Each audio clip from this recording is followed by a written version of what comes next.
What's in the box? No secret is safe from 12-year-old Shantae. It doesn't matter if it's a rumor at school or a Christmas gift stashed in the basement. If you have anything to hide, she'll find out. The girl is relentless. She'll stop at nothing to get to the truth. Shantae was Columbo, Matlock, and Sherlock Holmes all wrapped up into one. It wasn't until the summer of '83 that she learned a lesson in sticking her nose where it doesn't belong. Well, sorta. The Tatums arrived at the home of the patriarch of the family, Grandma Mabel Tatum, on a humid Saturday afternoon in August. Grandma eagerly stood out front to greet them with her trusty sidekick, Duchess the German Shepherd, next to her. She was a feisty little black woman with rich dark skin that was smooth like a Butterfinger, big brown eyes that could stare a hole through your soul, and pearly white teeth that could light a dark room. Grandma lived alone after Grandpa died 5 years ago, refusing to leave and live with her son. She stayed on her old farm with just Duchess to keep her company and her double-barrel shotgun to protect her. So when the family came to visit her for the summer, she was more excited than a kid on Christmas morning. Chanty and her family got out the car after a 6-hour drive. As they stretched, the Louisiana sun began to instantly pull the sweat from their sore bodies.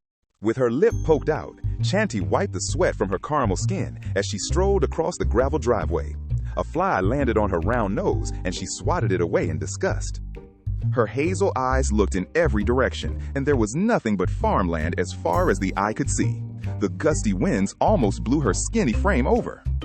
Leaves rustling and grasshoppers rubbing their legs were the only sounds on the vast plains, a massive difference from her home in Houston. She wished she was there now, playing with her friends and riding her bike until the streetlights came on. Rolling her eyes, Chanty's shoulders slumped as she went to greet her grandma. Ahead of her was her mother, Janet. Janet was a beautiful mahogany-skinned woman with legs for days, and she never missed a chance to show them off, wearing tight shorts, flip-flops, and a tank top. Then there was her father, Tyrone. Even though Tyrone grew up on this farm, he was anything but a country boy. The man wore tailored suits, drank fine wine, and collected rare art. Even on a casual trip home, he's wearing Dockers, a polo shirt, and leather deck shoes. And finally, there was her younger brother, Isaiah. Isaiah was the kind of little brother that could take a bad situation and make it worse. He was the main reason Shantae developed her detective skills. When something of hers was missing, she had to find out where did he put it, or how did he break it. "Hey, y'all, come give Grandma a hug," Grandma said, walking over, wearing an old-fashioned brown dress and giving Janet a hug first. Then she gave Isaiah a kiss on the cheek. "Look at my little man growing up so fast. You look just like your mama. How old are you now?" Isaiah wiped the lipstick off his cheek and with a blank expression said, "I'm 10 years old, Grandma." While they were exchanging pleasantries, Duchess took off and ran toward Shanty. The huge dog with a beautiful brown coat stood on her hind legs and licked Shanty all over her face. Trying to push her away, Shanty yelled out, "Can somebody get Cujo off of me?" And Grandma laughed and then whistled loudly. Duchess stopped immediately, ran back to Grandma, and sat down next to her. "Sorry about the baby, but you know how much Duchess loves you. She's just excited to see you." Frustrated, Shanty wiped the dog's slobber from her face and mumbled real softly, "I'll be excited to see her behind a fence." "Come on over and give Grandma a hug," she said with her arms opened wide. She squeezed Chanty, then stood back and looked her up and down. "What are you wearing, little girl?" Chanty looked down at her sneakers, baggy jeans, t-shirt, and then she adjusted the Dallas Cowboys hat that was on her head. She fought off a frown as she said, "Clothes." Grandma turned to Janet and said, "Isn't she a little old to be dressed like a tomboy? She should be in a cute sundress and some sandals." Janet puckered her lips and replied, "Mama, please don't start. You know how she likes to dress. Who's it hurting?" Grandma waved her hand dismissively and started scanning over Shantae's hair. She touched her ponytail. "Your hair is nappy too. It should be straightened out with some nice bangs. I still have my old hot comb and some Royal Crown grease in the back. I can fix that with no problem." Fearing the hot comb, Chanty stood behind her mom, clutching her hips. Grandma just shook her head as she turned and led the way to the house with Duchess close behind.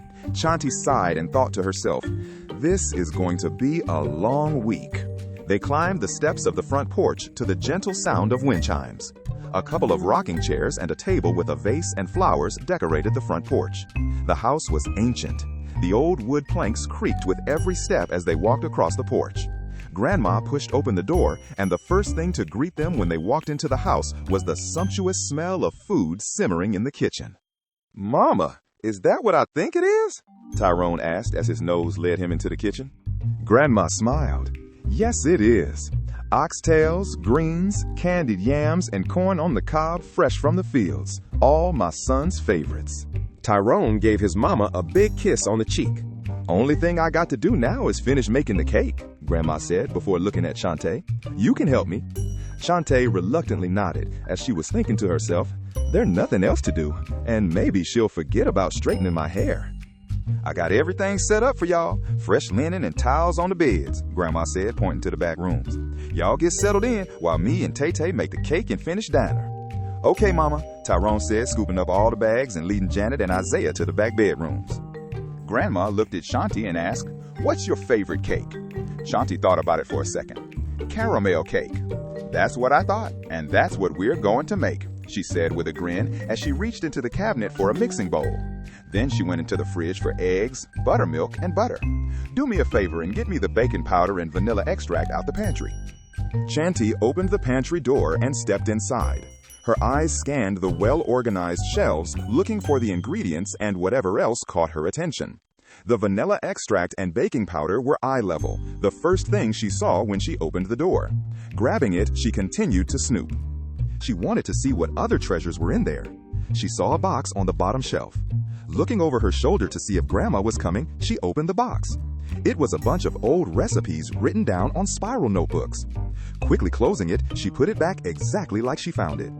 The next shelf was full of mason jars. She was picking each one up, looking to see what's inside. One was strawberry preserves. Another one was peaches. One was pickles, her favorite snack. She arranged them as she found them as well. Her eyes continued to scan up the shelves until she saw the very top shelf had an old wooden box with a padlock on it. "Tay-Tay, where's my ingredient set?" Grandma yelled. "Here you go, Grandma," Shanti said, rushing out the pantry and placing the stuff on the counter. "Grandma, what's in that box on the top of the cabinet?"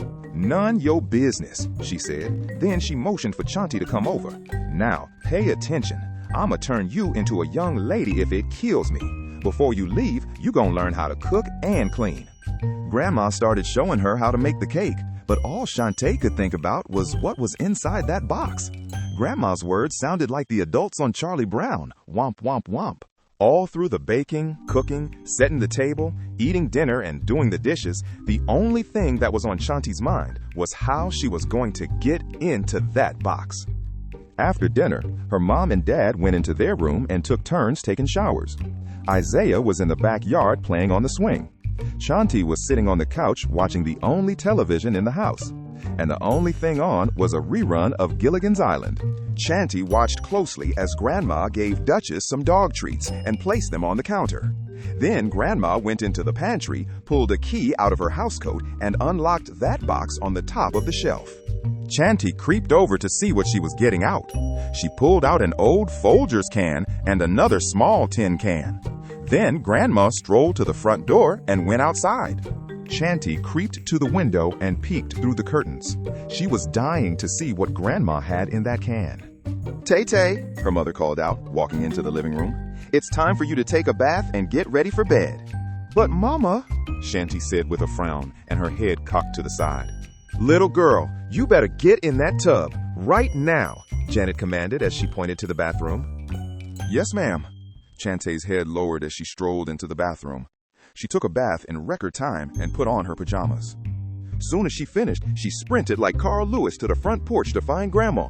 But Grandma had already come back in the house. Now she was in her room with the door closed and Duchess standing guard. Shanti snuck over to the pantry and peeped inside. The box was locked again. She looked on the shelf and saw a can of Folgers coffee. Opening it up, she could see the can was full. The wheels in her little head was spinning. Shanti uttered softly, "Grandma is hiding something, and I'm going to find out what it is." Janet walked into the living room in a robe and slippers. She put her hands on her hips and said, "All right, it's time to go to bed, you two." "Mama, can we stay up and watch TV? Please," Shanti and Isaiah begged. "Maybe tomorrow," But it's been a long day. Y'all need to get some rest. Come on, she said as she clapped as an incentive to get them both moving. Chanty climbed in one twin bed as Isaiah hopped into the other. Janet flipped the light switch and said, "Sweet dreams." Chanty laid in bed staring at the ceiling for the next hour. Her mind wondered what was in that box. What is she hiding? She had a wild imagination, probably from watching her favorite shows like The Twilight Zone and The Outer Limits. She thought all kinds of crazy things, like maybe there's a genie in there and she can rub it and make a wish and get whatever she wants. Or maybe there's gold in there and we could be rich. Then it came to her. Grandma lives out here all alone. What if a stranger tried to break in and she shot him? And to hide the evidence, she had to cut him into small pieces. That's it. She peeled off the sheets and went to Isaiah's bed. "Isaiah, wake up." "What?" Isaiah snapped. "Grandma has a secret box with a lock on it in her pantry," Chanty whispered. "So what?" Isaiah replied. "I think it might be a can with fingers from a dead man in there. We gotta open it up. Help me." "The last time I helped you, I couldn't sit down for a week. No thanks." "Come on, please. I'll wash the dishes all week when we get back home." "No," Isaiah snapped. "Fine, I'll do it without you." Chanty slipped out her room and tiptoed down the hall. Dang, Duchess is still in front of the door. I need to get in there and get Grandma's key. Thinking about it for a minute, she looked around and saw Duchess dog treats on the kitchen counter. Remembering an episode of Scooby-Doo, Chanty grabbed the treats from the counter and started breaking them into little pieces.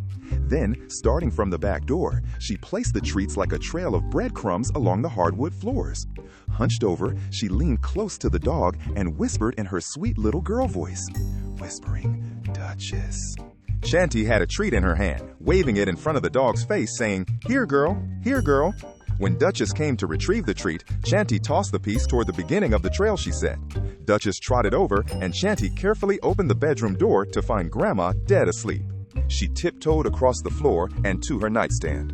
The keys were sitting there next to the clock. She picked up the keys, and they jingled a little, causing Grandma to roll over in bed. Chanty held her breath. Her little heart was racing, and she stood still like she was playing a game of freeze tag.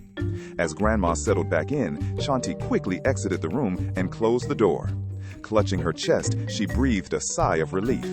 She looked over at Duchess, who was still eating the bits of dog treats. Making her way into the kitchen, Chanty opened the pantry door and stared at that secret box. Realizing it was just out of her reach, she grabbed one of the stools from the kitchen counter and placed it in position. Stepping on the stool, she tried different keys until she found the one that fit the lock.